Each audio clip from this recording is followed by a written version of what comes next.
TV KPM. Hai, Assalamualaikum warahmatullahi wabarakatuh dan salam sejahtera diucapkan kepada seluruh penonton Didik TV KPM. Anda bersama dengan saya, Aiman Sufian Azman dalam Sukses SPM 2021 Pecutan. Apa khabar murid-murid sekalian? Harapnya semua dalam keadaan baik-baik dan sihat sejahtera, dan yang paling penting, kekalkan SOP anda, penjarakan fizikal, pakai pelitup muka dan sentiasa memakai cecair pembasmi kuman. Sebelum kita mulakan kelas kita pada hari ini, jom kita berkenalan dengan guru kita pada hari ini.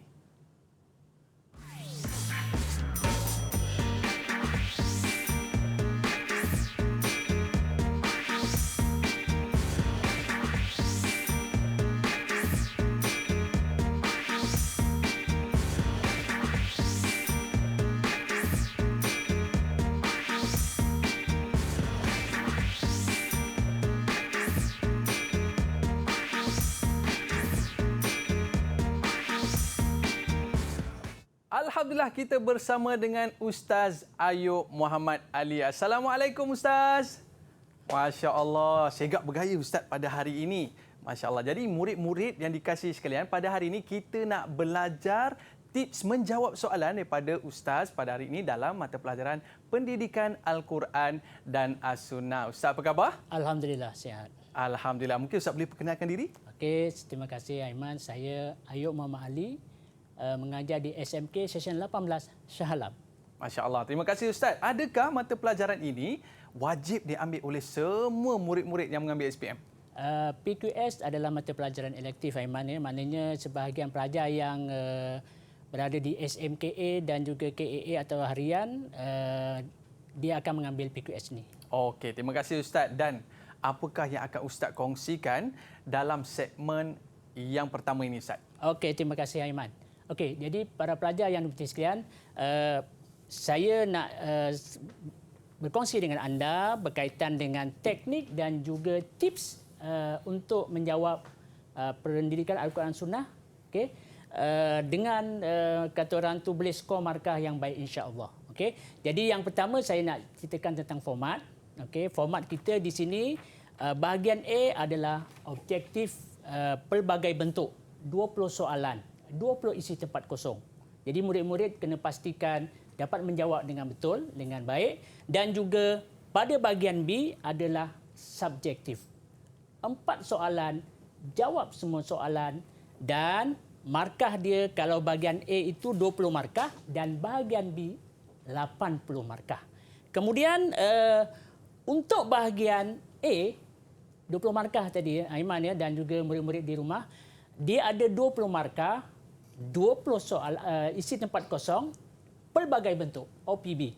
Maknanya pelajar akan mengisi jawapan. Kalau kita tengok di slide yang ini, murid cuba tengok bahagian ujung sana, 1, 2, 3, 4, 5, 6, 7. Maknanya untuk format bahagian A ini, murid akan ditanya berkaitan dengan 7 format soalan, 7 jenis soalan. Jadi maknanya mungkin satu format tu kalau tajwid, contohnya soalan 1, format pertama ada 2 soalan, iaitu hukum tajwid dan sebagainya. Nanti saya akan terangkan dalam seterusnya, dan seterusnya lah. Okay? Dan format tajwid ini 1 hingga 4, okay? 1 hingga 4 ataupun soalan dia 1 hingga 8. Manakala untuk soalan 9 hingga 20 ini berkaitan dengan ulum Quran, ulum hadis, akidah dan juga akhlak. Jadi murid-murid kena alert lah bagaimana bentuknya nanti. Okey, dan seterusnya ialah untuk format yang kedua, iaitu format bahagian B. Dia ada 4 soalan. Okey, soalan pertama pengajian Al-Quran, 20 markah. Soalan kedua pengajian Al-Hadis, 20 markah juga. Maknanya dia tidak ada perkongsian lah. Maknanya soalan 1 ni untuk pengajian Al-Quran saja. Soalan kedua pun pengajian hadis saja. Cuma soalan 3 dan 4 ini dia pairing dengan ulum Quran dan ulum hadis. Okay, masing-masing 10 markah, 10 markah, jadilah dia 20 markah. Dan soalan 4 pun sama, akidah 10 markah, akhlak 10 markah dan akan jadi 20 markah. Jadi kalau kita lihat kat sini, perlunya murid-murid lebih fokus kepada soalan 1 dan 2 kerana dia tidak berkongsi dan mereka perlukan fokusan yang benar-benar supaya mereka dapat skor markah yang diperlukan. Dan soalan 3 dan 4 ini sebagaimana juga kita sedia maklum, untuk bahagian B ini pelajar tidak ada pilihan soalan, kena jawab soalan. Jawab semua soalan, tiada pilihan. Begitulah. Jadi pelajar kena kuasai format ini. Okey. Baik Ustaz, untuk sebahagian pelajar yang mungkin sedikit kurang Ustaz, mungkin ada tips daripada Ustaz untuk fokus di bahagian mana untuk lulus Ustaz? Okey. Sebenarnya bahagian A dia ada 20 markah. Pelajar paling kurang kena dapat 14 markah untuk skor A+ lah. Okey. Bahagian A kena 14 markah sebab dia 20 markah. Okey. Jadi untuk format B, setiap soalan 20 markah, soalan 2 20 markah, soalan 3 20 markah, soalan keempat pun 20 markah.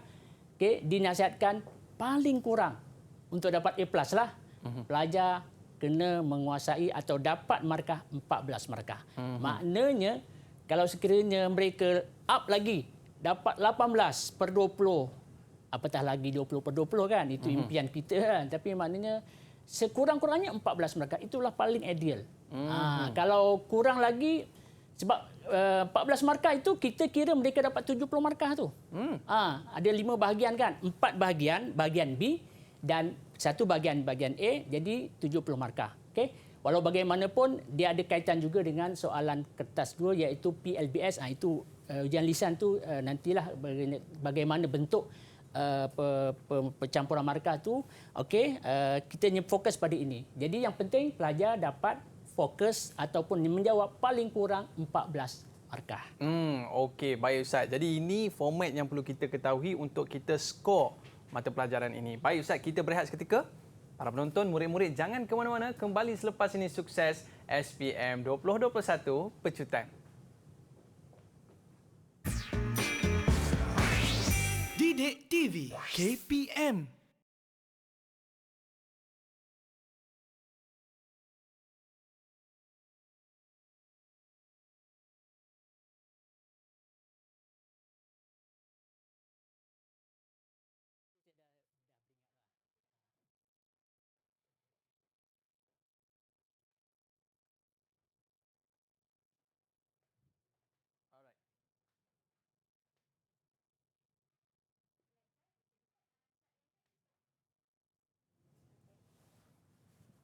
Ini belakang.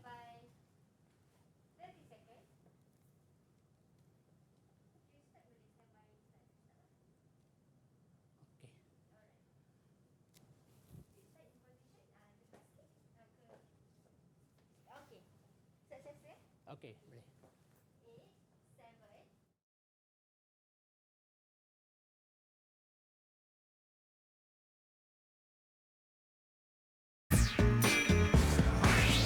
Didik TV KPM. Alhamdulillah kembali bersama dengan saya Aiman Sufian Azman dalam Sukses SPM 2021 Pecutan. Baik Ustaz, untuk segmen kali ini, apa yang akan Ustaz kongsikan? Okey, terima kasih.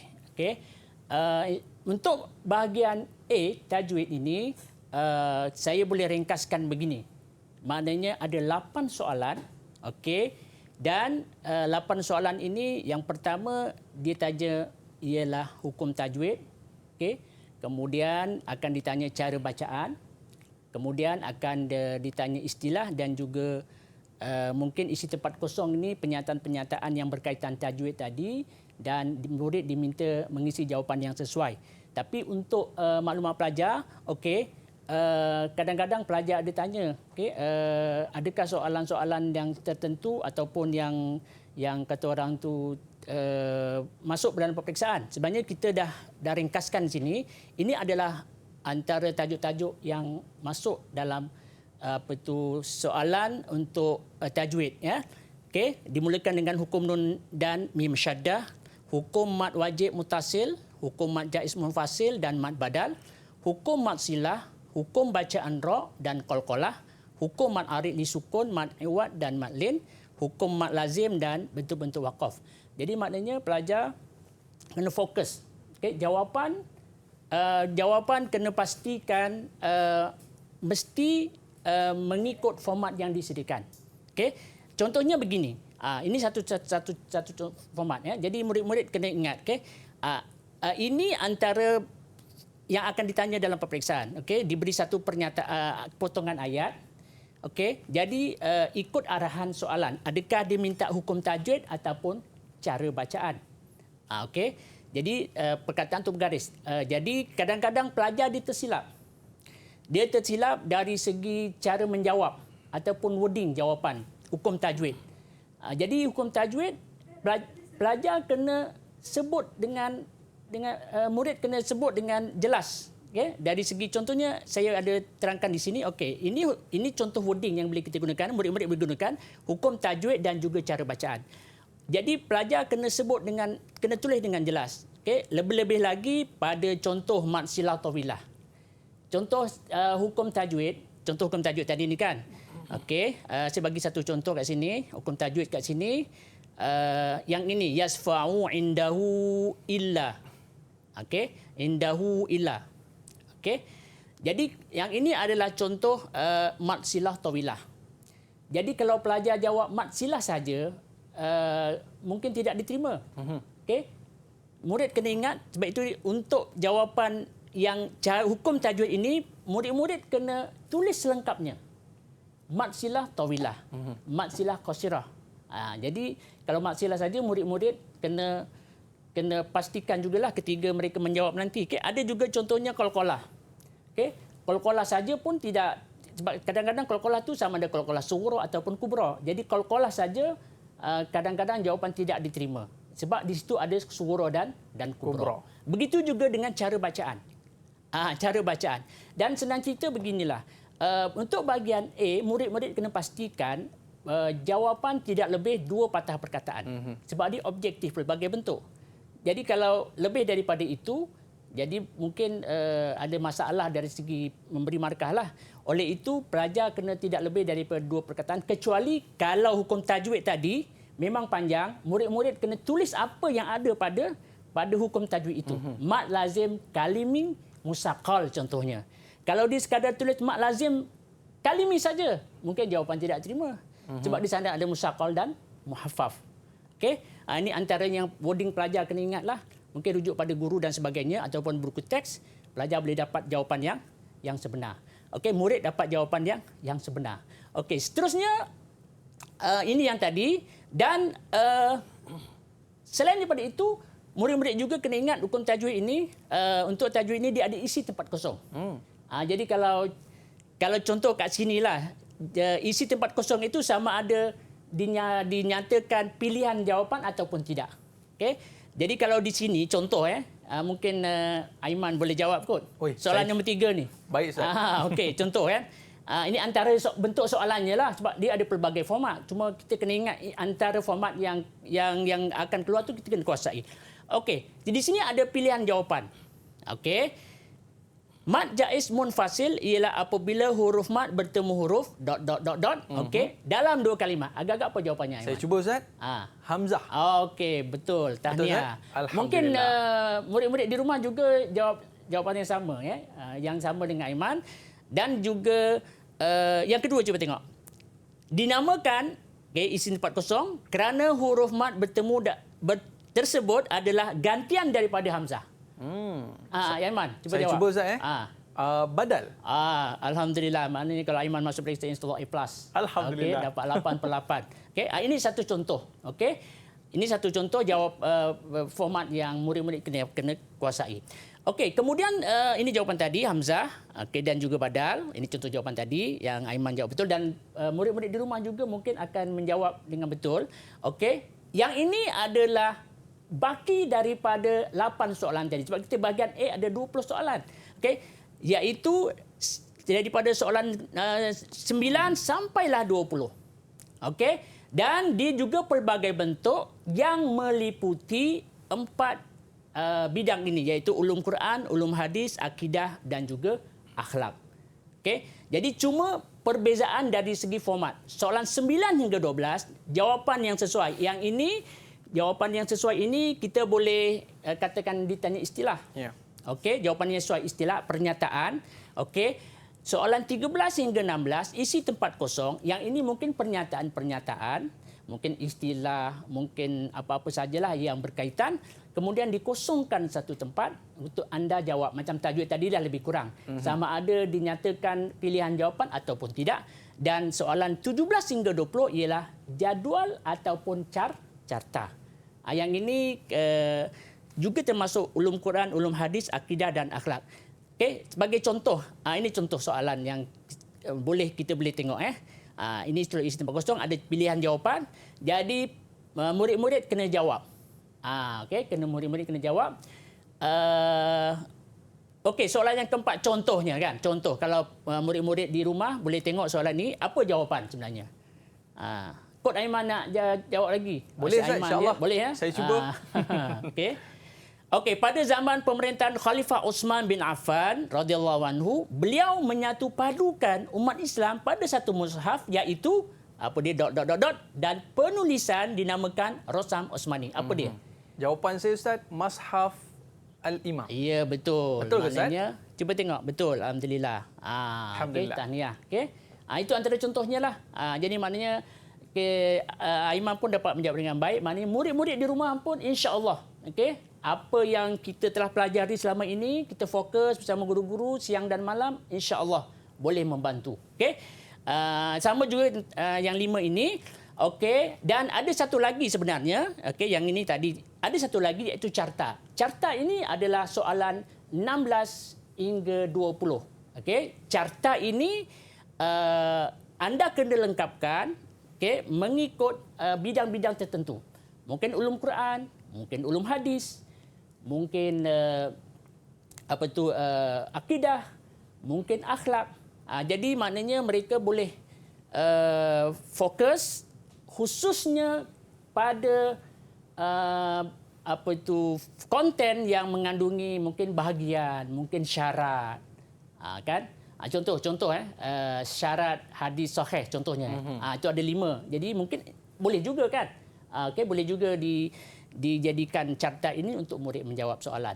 Jadi maknanya apa yang perlu untuk bahagian A ini, pertama murid kena menguasai pengertian. Sebab pengertian akan ditanya dalam bahagian tajwid dan juga baki soalan iaitu 9 hingga 9, 10, 11 dan 12. Mana-mana bahagian. Okey, yang kedua, jika ada syarat, jika ada lain-lain perkara ataupun konten yang berkaitan dengan bidang-bidang tertentu tadi, kita kena kuasai. Sebab mungkin boleh jadi dia akan keluar. Kita pun tak tahu, cuma kita kena kuasai format. Bila kita kena kuasai format, kita dapat menyediakan persediaan kita, apa yang perlu kita fokus. Itu sebenarnya. Okey.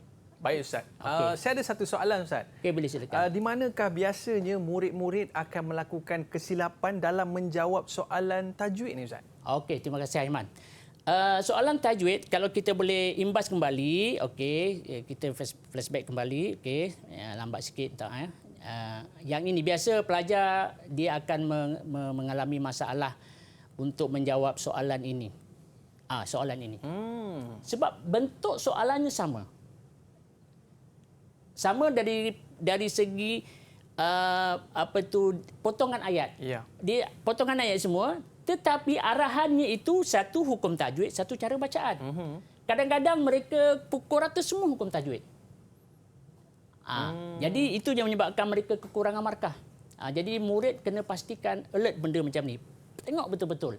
Okey, kalau boleh tolong bulatkan, contohnya menyanyikan. Okey, bulatkan ini dia nak apa? Hukum tajwid ataupun cara bacaan. Maknanya arahan soalan di atas tu murid kena betul-betul alert. Okey, ataupun dia kena ambil fokus betul-betul, adakah diminta hukum tajwid dan juga cara bacaan. Okey, kesalahan yang kedua. Dari segi menulis jawapan. Ramai calon dia tidak menulis seperti yang dikehendaki. Maksud saya ialah sebab dia bersifat objektif. Kadang-kadang sampai 5-6 patah perkataan. Jadi sukar, nak menentukan jawapan. Jadi kalau boleh, jawapan mesti tidak lebih daripada 2 patah perkataan. Okey, tidak lebih dari perkataan. Sekiranya tidak dinyatakan ataupun diletakkan contoh ataupun jawapan-jawapan yang tertentu. Okey, mungkin pada carta, mungkin pada isi tempat kosong, okey, dan sebagainya. Dan yang ketiga, antara kesalahan kelemahan calon ialah dia tidak membaca dengan betul kehendak soalan. Maka berlakulah apa yang disebutkan tadi. Jadi pastikan pelajar fokus betul-betul supaya mereka dapat menjawab dengan baik, sebab seperti yang saya sebutkan tadi, murid kena mendapat 14 markah. Itu paling kurang. Ya. Sekiranya murid dapat 10 markah, maknanya sukarlah untuk skor. Jadi paling kurang tajwid 8/8 mesti kita dapat. Okey, macam mana tu Ustaz nak skor 8 markah tu? Pertama, mudah sebab kita belajar tajwid lebih kurang 11 tahun. 11 tahun? Betul? 6 tahun sekolah rendah dan 5 tahun sekolah menengah. Jadi maknanya tiada masalah sebenarnya. Tetapi kerana mungkin mereka tidak menguasai format. Tajwid kena menguasai format. Dia ada 4 format. Isi tempat kosongkah, cara bacaankah, hukum tajwidkah, ataupun sebagainya. Yang penting mereka dapat kuasai. Dan saya uji, kita kena kuasai pengertian itu sendiri. Sebab kat situ dia yang penting tu. Okey Ustaz, tadi Ustaz sebut tentang cara bacaan. Kalau murid-murid dia confuse Ustaz, mungkin dia jawab dengung saja. Adakah ada markah dekat situ? Okey. Cantik, soalan yang cantik Aiman ya. Okey. Kalau contoh jawapan untuk mim dan nun syaddah dengung saja. Dia tak letak 2 harakat. Dia confuse Ustaz. Betul. Tapi kalau untuk panjang, dia kena letak harakat. Okey? Tak boleh letak panjang saja. Sebab panjang tu ada 2 harakat, ada 4 dan ada 6 harakat. Tapi kalau dengung, dia kena tulis dengung saja betul. Itu situasi dia. Okey, baik Ustaz. Pokok pangkalnya hari-hari kena baca Al-Quran. Ya, Baik Ustaz, kita berehat seketika. Para penonton, murid-murid jangan ke mana-mana. Kembali selepas ini sukses SPM 2021 Pecutan. Kembali selepas ini. Didik TV KPM.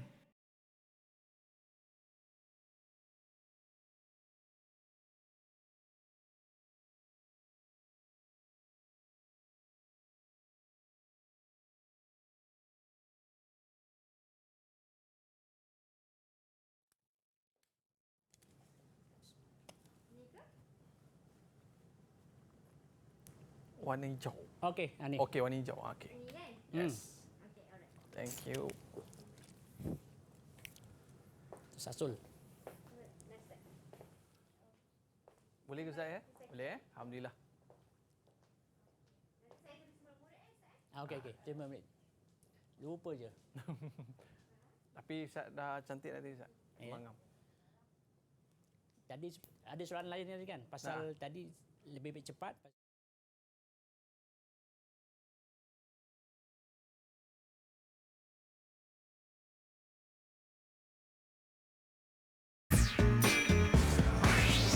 Didik TV KPM. Alhamdulillah kembali bersama saya Aiman Sufian Azman dalam Sukses SPM 2021 Pecutan. Baik, pada hari ini kita bersama dengan Ustaz Ayub Muhammad Ali. Untuk segmen kali ini Ustaz, apa yang akan Ustaz kongsikan? Okey, terima kasih Aiman. Murid-murid yang dimati sekalian, pada segmen ini saya akan ceritakan bahagian B. Okey, bahagian B ada, kalau kita sebut tadi, ada 4 soalan. Okey, 4 soalan itu wajib jawab semua. Okey. Dan mewakili 80 markah. Okey, jadi kalau kita tengok kat sini, soalan pertama pengajian Al-Quran 20 markah. Soalan kedua pengajian hadis 20 markah. Soalan ketiga ulumul Quran dan ulumul hadis. Masing-masing 10 markah, jadi jumlahnya adalah 20 markah. Dan untuk soalan 4 ialah akidah dan juga akhlak, masing-masing 10 markah, jadi jumlahnya adalah 20 markah. Jadi kita nak bincangkan dan juga nak sama-sama kongsi bagaimana kita nak skor untuk bahagian B, khususnya untuk soalan pertama. Okey, dan soalan kedua. Okey, jadi saya maklumkan tadi, paling kurang pelajar setiap bahagian kena mendapat 14 markah. Itu paling kuranglah. Sebab dia 20 markah penuh. Okey. Kalau sekiranya kurang, kita boleh istilah sekarang top up lah. Jadi contohnya bahagian A tadi kita tak dapat 14. Contoh kita dapat 12. Jadi kita ada kekurangan 2 markah, kalau boleh kita top up pada bahagian B ini. Itu paling mudahlah, cara kiraan yang paling mudah untuk kita nak dapatkan A tadi. Okey. Jadi maknanya kita tengok yang seterusnya. Yang ini adalah bagaimana kita nak fokus. Okey. Khusus untuk pengajian Al-Quran, okey. Ini dia perkara-perkara yang anda kena kuasai. Yang pertama, mesti menguasai istilah. Tak semua tajuk dia ada istilah. Tingkatan 4 ada 5 tajuk, tingkatan 5 ada 5 tajuk. Tak semua tajuk dia ada istilah. Cumanya istilah yang ada kita kena kuasai. Kerana itu salah satu daripada mungkin keluar dalam bahagian B ini, dalam soalan subjektif dan sebagainya. Okey? Dan anda kena faham ayat, maksud ayat. Dia ada potongan ayat, okey, anda kena kuasai maksud ayat supaya anda dapat mengeluarkan intisari. Mana mungkin kita tidak menguasai maksud ayat, kita nak keluarkan intisari. Sebab intisari ini lebih fokus kepada maksud ayat. Atau dalam perkataan, apa sebenarnya poin yang ada pada ayat tersebut. Sebab itu kena pentingnya kefahaman. Ayat maksud. Supaya kita dapat intisari ayat tadi. Seterusnya. Yang seterusnya ialah asbabun nuzul. Murid kena menguasai asbabun nuzul. Tak banyak, tingkatan 4 ada satu saja. Saya rasa tajuk yang pertama. Kemudian untuk tingkatan 5 dia ada 4 asbabun nuzul. Tak semua ayat ada asbabun nuzul. Jadi untuk asbabun nuzul ini dia ada cara dan juga bentuk penulisan dalam peperiksaan. Sebab dia 2 markah saja. Jadi yang penting anda dapat menyebut nama sebab dia ayat itu turun dan juga peristiwa. Nanti kita akan tengok dia punya bentuk-bentuk dia. Kemudian sekiranya dalam pengajian Al-Quran itu dia ada faktor, dia ada syarat, dia ada kesan pun kita kena kuasai juga. Dan juga ini dua yang terakhir ni dia sangat relevan dalam buku teks. Iaitu dalam bentuk kepentingan dan juga usaha serta tindakan. Buku tingkatan 4, tingkatan 5 dia ada tulis kepentingan dan juga usaha dan tindakan. Jadi kalau boleh sama-samalah kita fokus untuk ini kerana kita pun tak tahu kan bentuk mana yang akan keluar, tapi poin-poin ataupun perkara-perkara yang berkaitan dengan ini kita kena kuasai. Ini satu contoh asbabun nuzul. Ini satu contoh asbabun nuzul. Menjauhi jenazah zina, qazaf dan li'an, tingkatan 5 muka surat 60. Ini satu-satunya dalam buku teks yang mempunyai 2 asbabun nuzul, iaitu yang pertama ayat ketiga daripada surah An-Nur dan yang kedua ialah surah An-Nur ayat ke-6 daripada surah An-Nur juga tadi. Dan apa yang perlu anda kuasai? Yang pertama ialah nama yang saya gariskan ini. Dengan sebab dialah ayat itu turun. Iaitu Marsad bin Abi Marsad. Yang kedua ialah Hilal bin Umayyah. Ini ayat ke-6 ni surah An-Nur ni. Hilal bin Umayyah kena sebut. Kalau tak sebut, anda mungkin akan kekurangan markah. Dan juga yang kedua peristiwa.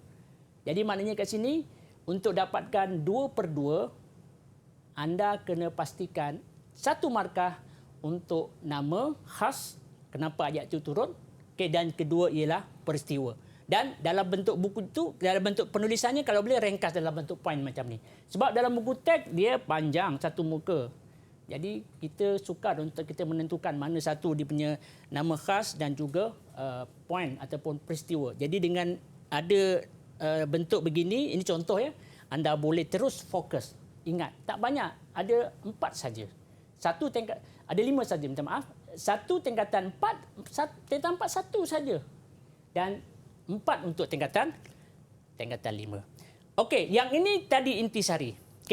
Jadi intisari ini, kalau kita tengok kat sini, sebenarnya intisari ini kita fokus kepada maksud ayat yang saya sebutkan di awal tadi. Kalau kita tidak menguasai maksud ayat, mana mungkin kita akan dapat menjawab intisari.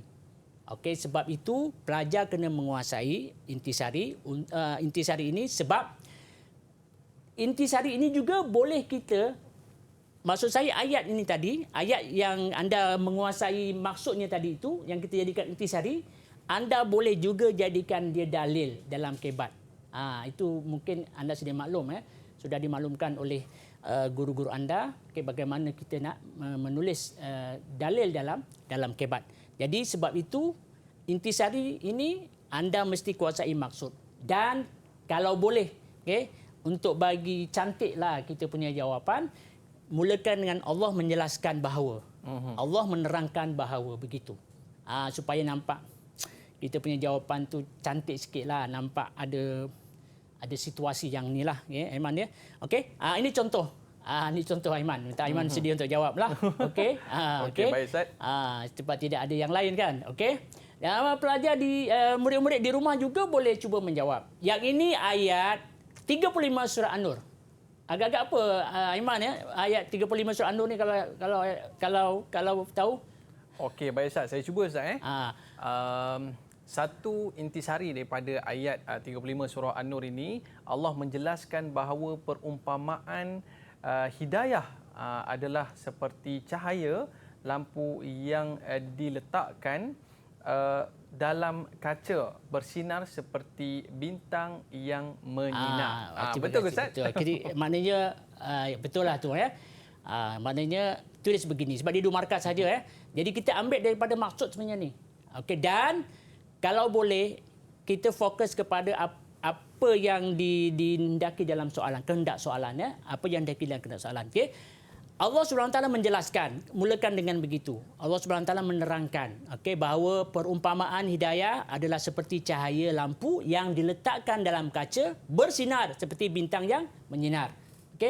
Ayat ni mungkin anda familiar, yang dalam dimulakan dengan apa ni? Auzubillahi minasyaitonir rajim.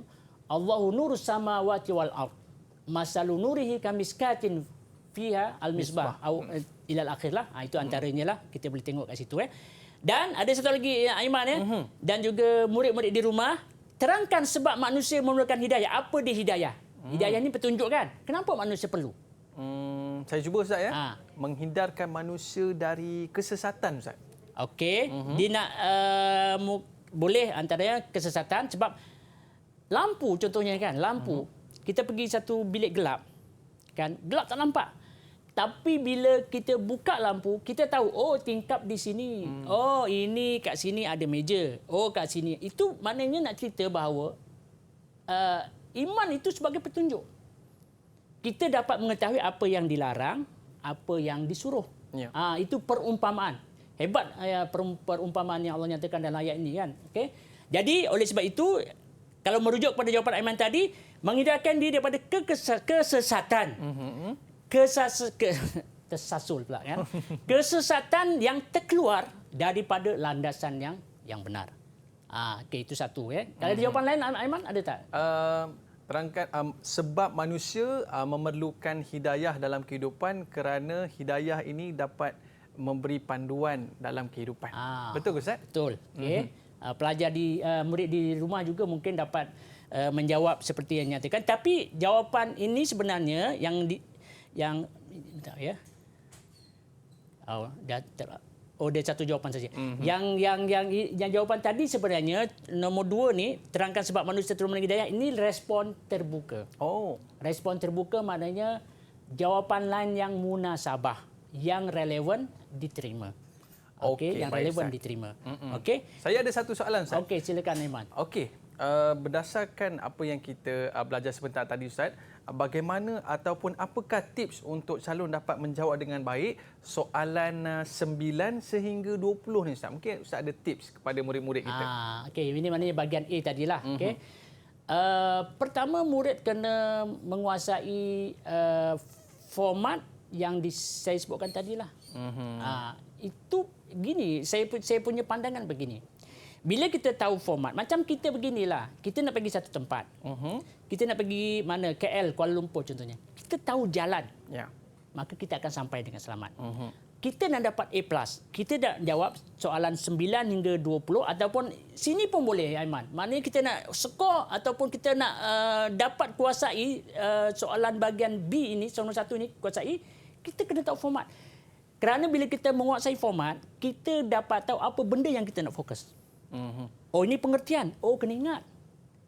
Ini respon terbuka ni kesan. Jadi kita just kena ingat bagaimana nak jawab saja. Kita boleh jawab sendiri. Ini dalil mungkin ada, kita kena jawab. Jadi bila kita menguasai format, mudah untuk kita nak menjawab dengan baik. Sebab itu ada setengah murid-murid ketiga peperiksaan, dia akan bertanya kepada kawan dia, apa aku nak jawabnya? Kan kita pun dulu pelajar kan, kita dapat tahu kawan kita, kita sendiri pun mengalami, apa aku nak jawabnya? Itu sebenarnya dia tak menguasai format. Kalau dia menguasai format, nescaya akan, orang kata, masa tak cukup punya untuk dia nak fokus. Sebab dia tahu benda ni dia tak kuasai, benda ni dia tak kuasai, benda ni tak kuasai. Maknanya dia ikut format, Ustaz, maknanya dia tak akan tersesat jalan lah. Ya, maknanya dia akan terus kuasai apa yang perlu mereka kuasai. Tapi kalau format tak tahu, contohnya yang bahagian ni, kenapa perlu dikuasai intisari? Sedangkan intisari itu antara soalan yang trending. Okey. Sebab itu mereka kena kuasai. Bagaimana mereka kuasai? Mereka kena menguasai maksud. Baik, Ustaz. Kita berehat seketika. Murid-murid, jangan ke mana-mana. Kembali selepas ini, sukses SPM 2021 Pecutan. Didik TV KPM.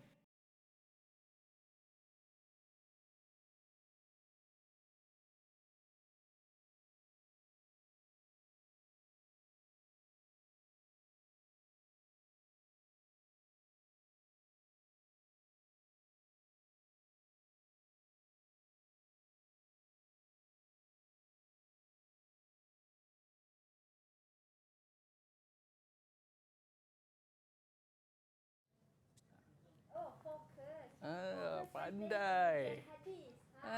Pandai. Dia macam mana pun, kita akan flashback waktu sekolah rendah tu kan. Kan kita sekolah agama kan, sekolah rendah kan. Sekolah petang. Sekolah petang.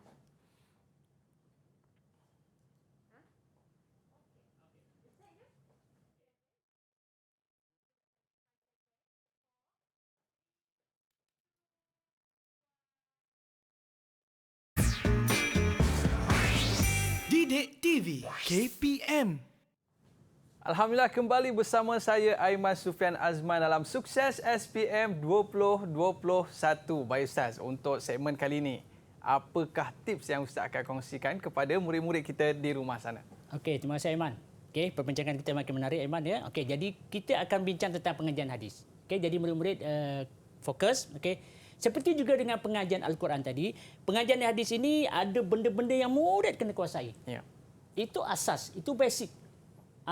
Merujuk kepada bentuk-bentuk yang trending lah, soalan-soalan yang biasa keluar mengikut format peperiksaan. Yang pertama, istilah. Sama juga macam bahagian Al-Quran, mereka juga kena menguasai istilah atau pengertian. Contoh, sehat apa dia, masa lapang. Okey, itu antara, tapi tak banyak. Sama juga macam pengajian Al-Quran tadi, tak semua tajuk. Tajuk pengajian hadis ini 4 tingkatan 4 dan 4 tingkatan 5. Jadi tak banyak. Okey, jadi mereka berpeluang untuk menguasai istilah. Istilah itu sangat penting. Yang kedua, kefahaman makna untuk mengeluarkan intisari.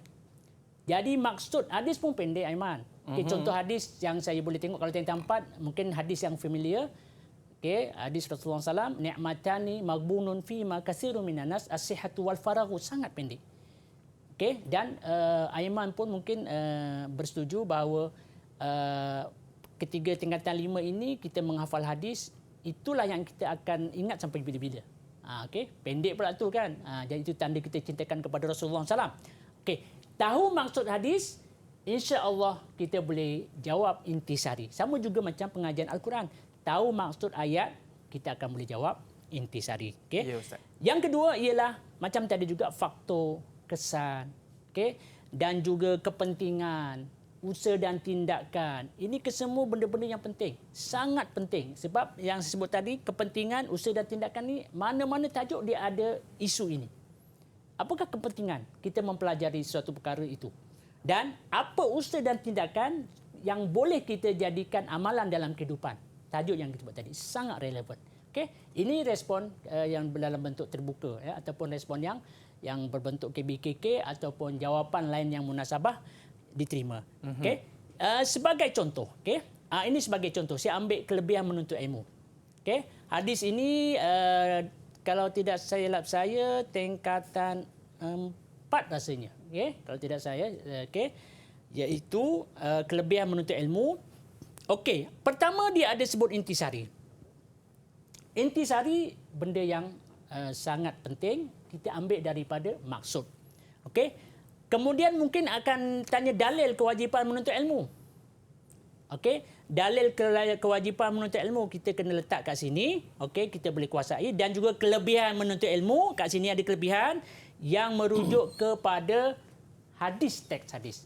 Man salaka tariqa yabtaghi fihi ilma sahalallahu tariqan ilal jannah. Itu contohnya. Allah Taala mudahkan jalan ke syurga. Okey. Apa lagi? Fa innal malaikatu la tad'u ajnihataha. Kan dia mengembangkan sayapnya. Maknanya dia keredaan Allah. Malaikat bersama orang yang menuntut ilmu. Jadi kita kena ikut seperti dalam teks hadis ataupun matan hadis tersebut. Lepas tu kategori ini yang saya sebut contoh kan. Dalam kelebihan menuntut ilmu ni dia ada satu takrif iaitu ilmu fardu ain dan juga ilmu fardu kifayah. Mungkin dia akan ditanya, apa dia ilmu fardu ain? Kan benda yang simple tapi ramai pelajar tak tahu. Okey, itu satu contohlah. Okey. Kemudian ciri orang berilmu, ciri orang yang berilmu, ciri orang yang tidak berilmu. Ini dari sudut teks dalam buku teks begini, tapi boleh tak kita tulis menggunakan jawapan kita sendiri? Boleh sekiranya relevan.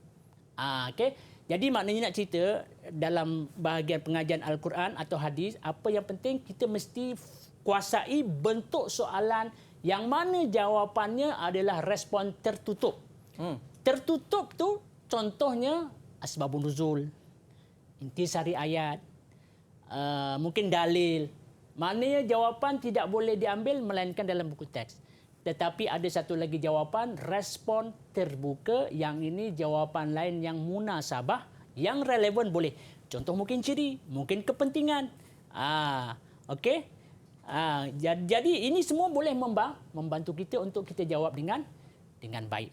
Jadi maknanya kalau kita tengok contoh soalan ya, Aiman ya, ini contoh yang dipunya dalam bentuk bagaimana kita nak menggarap nota ini untuk kita menjawab soalan yang seterusnya. Ini satu contoh. Ini satu contoh soalan yang kita boleh tengok kat sini. Okey. Soalannya simple saja, mudah saja, tapi kadang-kadang pelajar dia tak nak jawab. Ingat ya, pelajar kena cuba jawab. Okay? Murid kena cuba jawab. Sebab bila murid cuba jawab, mungkin jawapan salah, mungkin betul. Kalau betul, alhamdulillah. Tapi kalau dia tak jawab, confirm dia tak dapat markah. Jadi cuba jawab. Jangan biarkan kosong. Okay, cuba jawab sebaiknya. Okey, contoh kan. Uraikan satu perbezaan antara orang yang berilmu dengan orang yang tidak berilmu. Mungkin kita dapat gambarkan orang berilmu tu macam mana. Okey. Orang yang tidak berilmu tu macam mana. Apa perbezaan dia? Ini respon terbuka, Ustaz? Ini respon terbuka. Okey, terbuka saya cuba, maknanya jawapan yang munasabah, relevan diterima. Cuba jawab, Aiman. Okey. Murid di rumah juga boleh jawab ya. Okey. Orang yang berilmu akan mudah mendapat petunjuk daripada Allah Subhanahu Wa Taala. Betul Ustaz jawapan tu? Okey, dia kena ada perbezaan tu. Perbezaan. Orang berilmu dengan tidak berilmu. Orang okey, jawapan begini seeloknya buat dalam bentuk kotak. Kotak. Maknanya sini berilmu, tidak berilmu. Tapi kalau murid menjawab dalam bentuk esei, ada perkataan manakala pun diterima juga. Okey, maknanya kena ada jawapan untuk orang yang tidak berilmu pula. Orang berilmu mendapat hidayah, manakala orang tidak berilmu akan hidup dalam keadaan yang gelap. Betul, Ustaz? Betul, alhamdulillah. Tengok jawapan sama tak? Macam kasap je, Aiman. Betul, Ustaz. Ini kan. Okey, jawapannya orang yang berilmu akan sentiasa mendapat petunjuk. Ini tadi paling simple lah. Okey, ataupun kalau kita tengok sekarang orang berilmu akan mendapat penghargaan daripada manusia, pengiktirafan. Kalau orang berilmu kan orang sanjung. Tapi orang yang tidak berilmu bukan disisih, tetapi maknanya ialah itu situasi dia kan. Okey, sebab bila orang berilmu dia lebih merujuk kepada ialah antaranya kan mungkin kesukaran hidup. Mana dia tidak dapat, contoh kalau dia dia mempunyai ilmu, dia tak belajar setinggi mana pun dia ada ilmu, contoh ketukangan, contoh masak. Okey, dia masak, dia jual ataupun craft tangan ke apa ke kan. Okey. Okey. Ini satu contoh. Orang yang berilmu akan sentiasa mendapat petunjuk dan hidayah, manakala orang yang tidak berilmu hidup dalam kegelapan. Okey, itu satu contoh. Okey. Mungkin dia minta dua. Uraikan dua, terpulanglah. Okey. Jadi kita bertuah bila PQS ni markah paling sedikit untuk bahagian B lah. Biasanya 2 markah. Oh. Markah paling banyak 4 markah. Jadi kita boleh agak dah. Mana-mana poin yang kita nak jawab tu kita boleh ingat 2. Kecuali kebat 6 markah. Jadi kita dah boleh tentukan dah. Sebab itu dia kembali kepada asal tadi. Kuasai format, insya-Allah kita boleh fokus mana yang penting. Sebab kita dah tahu, maknanya untuk yang ini mereka dah kuasai format dengan baik dan apa yang mereka nak jawab. Okey, yang kedua pula, nyatakan 2 kepentingan. Yang tadi kepentingan. Kita dah menuntut ilmu, apa kepentingan menuntut ilmu ni dalam kehidupan seorang pelajar ataupun seorang murid? Okey, boleh jawab Aiman? Saya cuba Ustaz. Kepentingan menuntut ilmu. Ilmu sebagai penyuluh hidup dalam kehidupan. Okey. Dan yang kedua Ustaz. Sama. Betul ya? Okay. Dan yang kedua, Allah janjikan untuk tingkatkan darjat orang yang berilmu ni Ustaz. Betul tak? Lebih kurang Ustaz. Macam tembus ni kasar tahu. Kebetulan, okey. Kebetulan. Jadi ini antaranya pelajar dapat ambil kat sini ilmu sebagai penyuluh kehidupan. Sebab itu penting ilmu. Penting. Okey. Dan juga satu kepentingan lagi, Allah akan tinggikan darjat. Okey, darjat kepada orang yang berilmu. Okey, sebab dengan berilmu itu Allah Taala meredai. Okey, Allah mudahkan jalan ke bila mudahkan jalan ke syurga itu juga satu darjat sebenarnya. Okey, Allah dah janjikan. Rasulullah dah nyatakan, okey, man salaka tariqa yabtaghi fihi ilma. Salaka ni maknanya dia mencarilah, dia berusaha. Okey, sebab itu isunya dia mencari bukan guru mencari. Sebab itu kadang-kadang kan kita tengok kenapa istilah mengajar mengaji. Sebab itu kita kena muliakan guru sebab dia mengajar. Di baris atas. Sebab itu kena atas. Okey. Kemudian murid kena mengaji baris bawah. Itu kena bawah. Itu dia punya perumpamaannya. Itu dia punya gurauan sajalah. Tapi betul juga, kan? Ustaz, ni di antara contoh soalan untuk bahagian B Ustaz ya betul. Saya ada soalan lah Ustaz. Berapakah markah paling ideal untuk bahagian B ni Ustaz? Okey, terima kasih. Sebab markah untuk A tolak, A minus 70 markah. Jadi kalau kita nak A plus 90 ke atas, jadi kita kena up lagi tinggilah markah kita. Sebab itu minima markah untuk bahagian A dan juga bahagian B yang saya sebutkan tadi 14 markah. Kena dapatkan 14 markah. Sebab bila 14 markah ni 14, 5 bahagian kan, jadi 70. Lebih kurang begitu Jadi kalau boleh dapatkan 14. Maknanya lagi tinggi lagi bagus. Untuk pengajian Al-Quran dia dapat 18. Pengajian hadis dia dapat 18. Itu satu yang baik itu sebenarnya. Sebab mungkin untuk soalan 3 dia tak dapat 14. Jadi menop up antara satu sama lain. Itu kalau kita buat analoginya begitulah.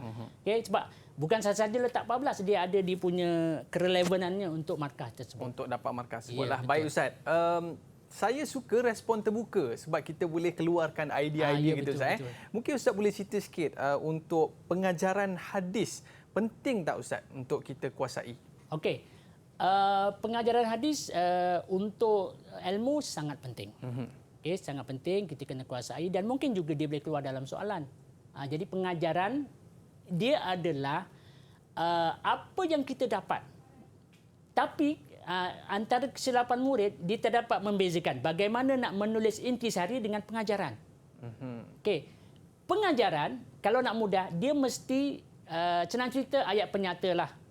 Allah menjelaskan bahawa itu intisari. Kalau pengajaran, kita boleh tulis dalam bentuk aplikasi. Umat Islam hendaklah para murid ataupun masyarakat mestilah dibentuk aplikasi kerana bagaimana kita nak menjayakan ataupun membuat apa yang kita pelajari itu dalam kehidupan seharian. Jadi benda ni perlukan kefahaman yang jelas. Okey, kita tak nak nanti mereka belajar tapi tidak dijadikan amalan. Pengajaran tu sangat penting.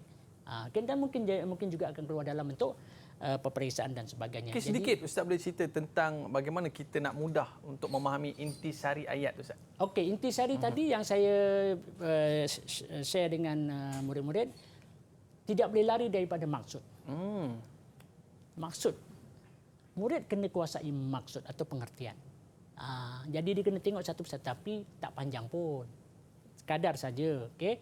Tak panjang maknanya satu muka surat Al-Quran, tidak, di sebahagian saja. Kena kuasai, sebab bila dia menguasai maksud, dia dapat dua benefit. Okey, murid-murid akan dapat dua benefit. Pertama, dia boleh menjawab soalan intisari. Yang kedua, yang saya sebut tadi, dia boleh menjawab ataupun jadikan ayat yang dia tahu makna tadi sebagai dalil dalam kebat, kerana dalil dalam kebat itu merupakan salah satu daripada rubrik yang perlu mereka jawab dalam soalan kebat. Itu. Okey. Baik Ustaz. Jadi ini salah satu daripada. Mungkin ada kata-kata akhir daripada Ustaz? Okey, insya-Allah. Okey. Sebelum akhirnya, bulatkan tekad dan gandakan usaha. Okey, kerana orang yang berjaya dia memberi usaha. Okey, pokok pangkalnya kena usaha. Dengar saja apa yang saya sebut petang ni, dia terus buat intisari macam mana, asbabun nuzul macam mana. Itu tanda orang berjaya, dia memberi usaha. Tetapi sebaliknya, orang yang gagal dia memberi alasan. Cuba lihat, markah trial yang kita dapat sekarang ini, adakah anda memberi usaha ataupun anda memberi alasan? Kan? Okay. Tanyakanlah pada diri anda. Anda beri usaha ataupun beri alasan? Kalau kita memberi usaha, insya-Allah kita berjaya. Sebab kita banyak mana guru bagi tugasan, banyak mana guru bagi suruh menjawab, kita akan menjawab. Sebab kita memberi usaha. Terima kasih. Tapi kalau kita memberi alasan, tak boleh ke mana. Okey, terima kasih Ustaz Ayub Muhammad Ali dan terima kasih para penonton sekalian. Kita berakhir di sini. Jumpa lagi. Assalamualaikum warahmatullahi wabarakatuh. Okey, terima kasih banyak Ustaz.